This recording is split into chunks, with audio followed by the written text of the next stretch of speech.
Hello Bookstack. Today we're going to talk about why would I read the same book twice?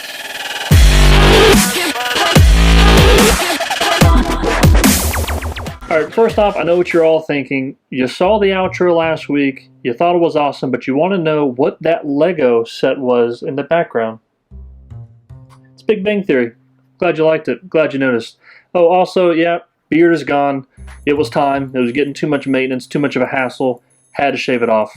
So last time I know it was back down to here, but this is nice and breezy. I can feel the wind on my face again. It's really nice. All right, let's get into our topic today. So I know I started this channel because I wanted to get people interested in reading again, and the response to that has actually been pretty good. I went back home over the holidays, and I met some people who said they did not like to read before. They didn't read, didn't spend any time reading, and I met with some of them, and all they wanted to talk about was the books they were reading and the things that they were getting into. They were showing me their list of books that they had on hold at the library, and I thought it was awesome. So I thought that was really cool that people are watching the channel actually developing a love for reading. But some people have asked me, you know what, you read books multiple times sometimes, why would you do that? If you read a book once, why go back and read it a second time? Well, I got what I think are 5 pretty good reasons, and we're going to go through those today. And the first one is, you know what, why do anything twice? My wife and I, we have TV shows that we love, Big Bang Theory being one of them, and we've watched every episode of every season multiple times. And it's just because we enjoyed the experience. That's why we listen to songs twice, and we go back and visit the same city sometimes multiple times. It's an experience we had that we want to experience again. We enjoyed it the first time, we can enjoy it the second time. And that's the thing, is when you go back and do something a second time, that's moving into my second point, is when you go back and do something for a second time, sometimes you miss things that you didn't see before. You go back to a city and you experience it a little bit differently. Oh, I didn't see that the first time. You watch a television show and there's a joke that comes up and you didn't see it the first time. So when you go through the first time, a lot of times you're kind of overwhelmed by the experience as it's happening, and so you can miss these tiny little details, which brings me to my third point. When you're reading a book for a second time, you read it the first time, it's kind of happening to you. So you're kind of experiencing it all at one time. And again, it can be overwhelming and you're kind of wondering what's happening next. And there are things that kind of occupy your mind as you're reading through it the first time.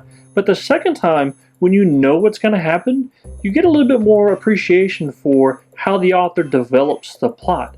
You see, oh, I see why the author was trying to point this out. I didn't know why this was important the first time, and I forgot about it by the time I got to the end of the book last time. Or, man, I see why he's developing these characters in this way and why he has the storyline and he's using this language in a specific way. You get a better appreciation for the story and the actual authorship of a book, the story and how it's developed the second time than you kind of do when you read it through on the first go-around.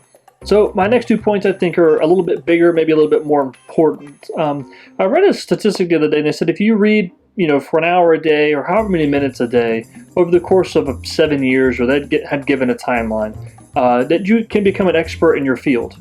Now, I thought that was pretty interesting. It probably is a pretty accurate stat. I'm sure that obviously, a person who wants to become a doctor has to do a lot of reading and they have it in a compact amount of time, but they become experts in their field. But think about that. They become experts in their field by doing so much reading. Of course, they go to class and they have teachers teaching them, but the majority of the studying done is reading and through, memorizing, going over notes and things like that. So I know some of us don't read necessarily to become an expert, but in your genre, I mean, as you learn more about a particular genre that you like, I got friends that really like a lot of sci-fi, and the more sci-fi they read, the more they appreciate good sci-fi authors and a good sci-fi story development. So the more you read, the more you kind of develop into kind of having a niche or a kind of being an expert in a particular genre or a particular field. And think about the fact that how far ahead just reading a book one time puts you. A lot of people don't even read a book for the first time. So how fewer people read a book a second time? So again, you're putting yourself into an even more sort of, I don't want to call it elite status, but an even more specialized and knowledgeable group when you're a person who goes back through books a second time. Now, my final point, I think, is the main reason. So hopefully you finished this video, you got to this point. My main reason I think that you should read a book a second time, especially when you're reading books that Bookstack that we talk about hopefully on this particular channel, is you're reading classics. Now, if you're reading some off-the-shelf romance novel, whatever, maybe that's not worth a second go-around. It may be if that's your thing. But the main thing is if you're reading a classic, we read How to Read a Book earlier on the channel as part of a book club, and in that book, Mortimer Adler defines a classic as a book that never finishes saying what it has to say. And so as you continue to read these books, you're going to get so much more out of them. And you can go back to Heraclitus, right? The old pre-Socratic Greek philosopher. He said, you never step into the same river twice.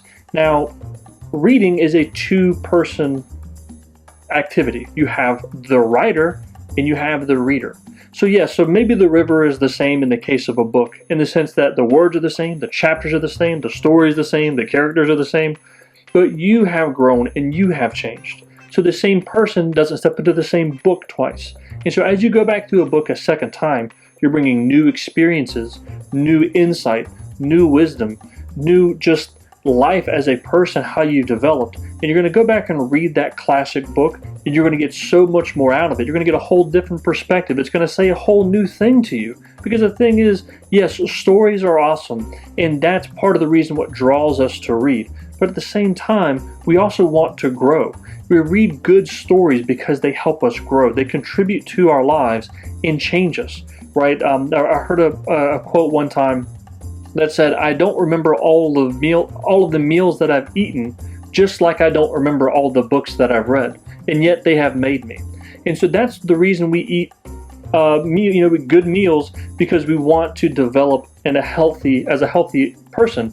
And so we read good books because we want to develop a healthy mind. And so when you read these classic books multiple times, you're going to get multiple helpings of good quality food for your mind, for your brain. And another quote we read in How to Read a Book was, "Some books are meant to be tasted, others to be chewed, and others to be consumed entirely." And part of consuming a classic book entirely, again, if it never finishes saying what it has to say, you cannot consume a classic work of literature or any other work entirely on the first pass. It can't be done. There's too much to it for you to eat all at one time. It's like, how do you eat an elephant? One bite at a time. How do you consume a literary masterpiece? One read at a time. So those are my reasons why I think that you should read a book for a second time. If you have any ideas, leave them in the comments below. Don't forget to like, share, subscribe, and I'll see you in the next video.